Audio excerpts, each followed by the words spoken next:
गुजरात का साप्ताहिक मौसम पूर्वानुमान आप न्यूज मीडिया मंच पर देख रहे हैं। मैं हूं देवेंद्र त्रिपाठी। आज 21 जुलाई है। 21 से लेकर 27 जुलाई के बीच में कैसा रहेगा पूरे राज्य में मौसम, इसकी बात करेंगे इस बुलेटिन में। गुजरात के ऊपर काफी दिनों के बाद मानसून सक्रिय हुआ है और मानसून सक्रिय हुआ तो इस तरह से कि कई जगहों पर 200, 300, 400 मिलीमीटर तक बरसात देखने को मिल रही है। आज फिलहाल कई जगहों पर बारिश होगी। सौराष्ट्र में खासतौर पर मोरबी और जामनगर, खंभालिया यानी देवभूमि द्वारका, जामनगर, पोरबंदर से लेकर राजकोट और जूनागढ़, वेरावल, सोमनाथ, अमरेली, भावनगर और बोटाद, सुरेंद्रनगर, साथ ही साथ अहमदाबाद, नाडियाड, खेड़ा, आनंद, वडोदरा, छोटा उदयपुर से लेकर भरूच, नर्मदा, तापी, सूरत, वलसाड़, नवसारी, डांग, इन सभी क्षेत्रों में बारिश होगी। दादरा नगर हवेली, दमन दीव में भी बारिश की संभावनाएं हैं और ऊपर की तरफ भी पंचमहल, दाहोद, गोधरा और इधर महिसागर, अरवली, मोडासा, गांधीनगर, मेहसाना, पाटन, पालनपुर, साबरकांठा, बनासकांठा, इन सभी रीजन्स में बारिश की संभावना है। लेकिन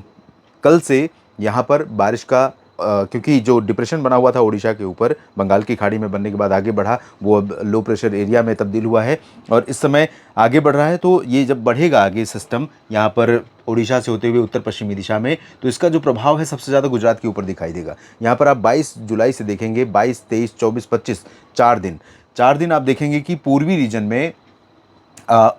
इस इधर से शुरुआत होगी धीरे धीरे और इन 4 दिनों में पूरा का पूरा पूर्वी हिस्सा अहमदाबाद और मेहसाना, पाटन, साबरकांठा, बनासकांठा से लेकर पालनपुर से लेकर पाटन, सुरेंद्रनगर और राजकोट, जामनगर, इन सभी रीजन्स में कई जगहों पर अगले 4 दिनों के दौरान 22, 23, 24, 25 जुलाई के दिन मध्यम से भारी वर्षा कई जगहों पर रिकॉर्ड की जाएगी।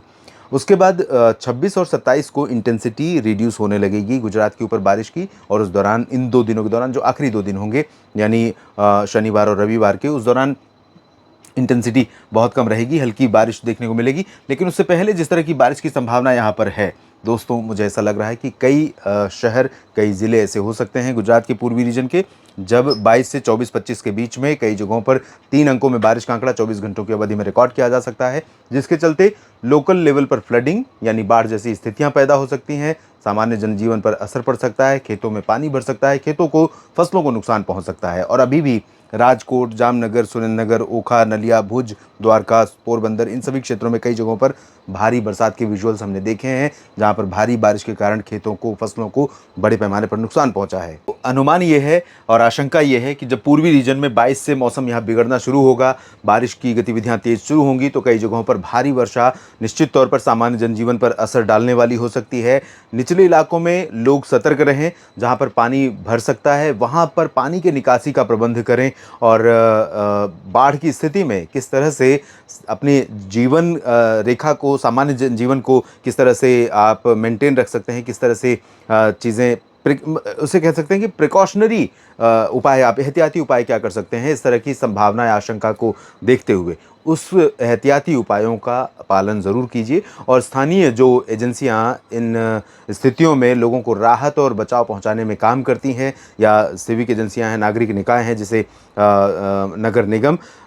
या जो स्थानीय प्रशासन है, वो निश्चित तौर पर सतर्क हो जाए, कमर कस ले, ताकि यहाँ पर अगर मौसम बहुत ज़्यादा विपरीत स्थिति लेकर आए तो लोगों को कम से कम नुकसान उठाना पड़े। गुजरात का साप्ताहिक मौसम पूर्वानुमान का ये बुलेटिन आप देख रहे थे न्यूज़ मीडिया मंच पर। ये जानकारियाँ आपको काम की लगें तो वीडियो को लाइक और शेयर कीजिए, कमेंट बॉक्स में अपनी बात लिखिए और साथ ही साथ अगर आप इस चैनल के सब्सक्राइबर नहीं हैं तो ज़रूर बन जाइए और मौसम तक पर मेरे प्रयास को सपोर्ट करने के लिए ज्वाइन बटन पर क्लिक करिए, मेंबर बनिए और मेंबर बनने के लिए कई सारे ऑप्शन हैं, जो ऑप्शन आपको ठीक लगे वो ऑप्शन आप चूज़ कर सकते हैं। धन्यवाद।